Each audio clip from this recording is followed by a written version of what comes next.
नमस्कार, आप देख रहे हैं समाचार टू जेड। जनपद शिवपुरी से इस वक्त की खबर। शिवपुरी जिले के शासकीय और प्राइवेट स्कूलों में बड़े पैमाने पर छात्रवृत्ति घोटाले का मामला उजागर हुआ है, जिसमें आनन फानन में संभागीय कमेटी बनाकर इस घोटाले की जांच की जा रही है। शिक्षा माफियाओं द्वारा इस घोटाले को पिछले 2016 से अंजाम दिया जा रहा था और अब तक सरकार को करोड़ों रुपए का चूना लग चुका है। शिवपुरी के शिक्षा माफियाओं द्वारा सरकार से स्कूली छात्र छात्राओं के नाम पर जिले के अलग अलग स्कूलों में समग्र आईडी और बैंक खातों के आधार पर ऐसे लोगों के नाम भी छात्रवृत्ति लेने वालों में शामिल किए गए, जिन लोगों ने कभी स्कूल की शक्ल तक नहीं देखी। इन छात्रों में तमाम ऐसे बुजुर्ग भी शामिल हैं जो 60 वर्ष की उम्र भी पार कर चुके हैं। उनके नाम की छात्रवृत्ति भी निकाली गई और ये सब हुआ है बैंक कर्मचारियों और शिक्षा विभाग के कर्मचारियों की मिलीभगत से।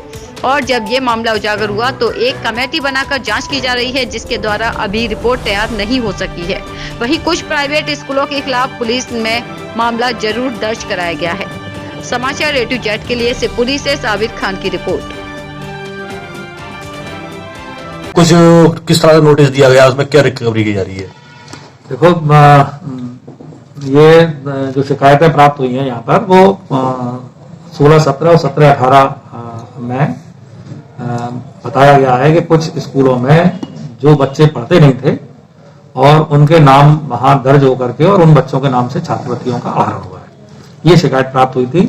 इस शिकायत की जांच जो है यहाँ से पूर्व जिला शिक्षा अधिकारी जो थे उनके द्वारा कराई गई थी, एक कमेटी बना करके, और अन्य 2 स्कूलों की जांच के लिए कमेटी जो है बन गई थी और वो उस समय उसने जांच अपनी की थी, जिसमें उन्होंने ये पाया कि भाई कुछ बच्चे हैं जो अशासकीय स्कूलों में दर्ज हैं और जो बच्चे वास्तव में उन विद्यालयों में पढ़े नहीं हैं और उनके नाम से छात्रवृत्ति का आहरण हुआ है।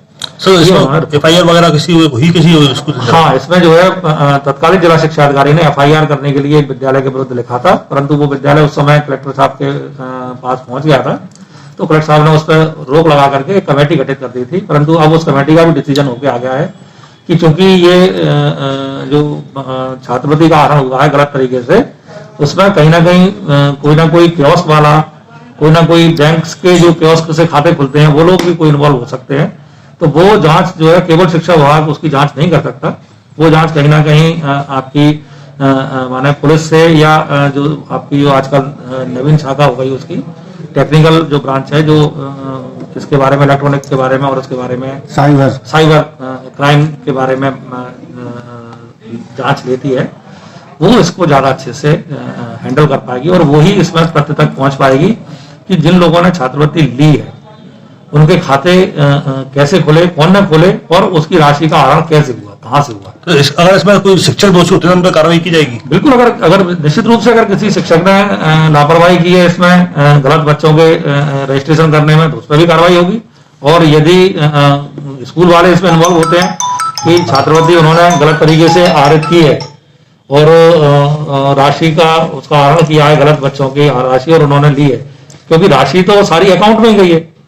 पहले के समय में ये होता था कि भाई बच्चे का खाता नहीं है तो उसके पालक का खाता दे लो, तो उसके पालक के खाते के नाम पर कहीं ना कहीं अकाउंट में ही है, तो वो तो ट्रेस हो जाएगी कि भाई छात्रवृत्ति अगर गलत किसी ने ली है और गलत अकाउंट में उस छात्रवृत्ति को लेकर के उसका अगर दुरुपयोग किया है और बच्चे को वो पात्र बच्चा नहीं था और उसको नहीं मिली है, तो निश्चित रूप से वो अपराधी है, अपराध की श्रेणी में है और उसमें कार्रवाई।